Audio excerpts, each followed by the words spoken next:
Music by Roshan Kumar. Kanchan Ibrahimpur recording studio Mathiya Mod. चुपे चोरी साथी दोसरा से कर तारू वदा कह के तू काहे मुकर तारू।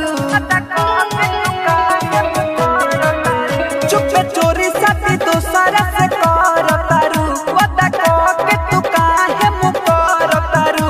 हम घरे आइब तोहरा सगाई में जान देहती हो जोहर मिठाई में। हम मिले आइब तोहरा सगाई में जान देती हो जोहर मिठाई में।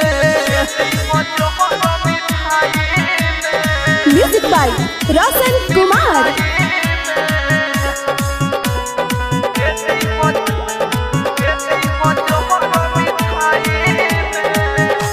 दूसरा के नाम के मेहदी लगी तोहरा हाथ में जियते जी देख न पाई दूसरा के साथ में।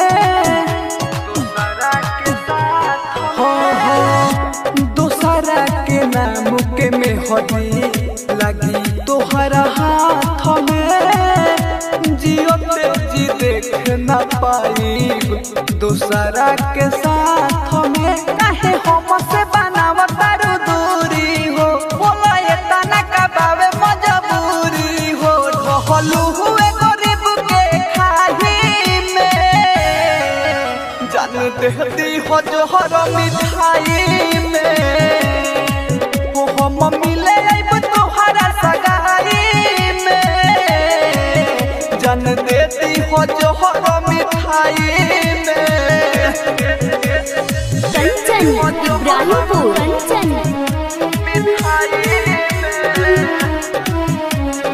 Music by Roshan Kumar.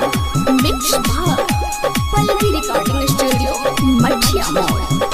अमर जीत अकेला रह जइहे हर के बन जइब दुलहिन जहिया परमोध के घर के। अमर जीत अकेला रह जइहे हर के बन जइब दुलहिन जहिया परमोध के घर के। उड़े गोहिल बाटे अखिया से निंदिया हो जब खबर सुनली तोहर दीदिया हो। गुड्डू छोटू रोवता रजाई में जान देहती हो जोहर मिठाई में। हम मिले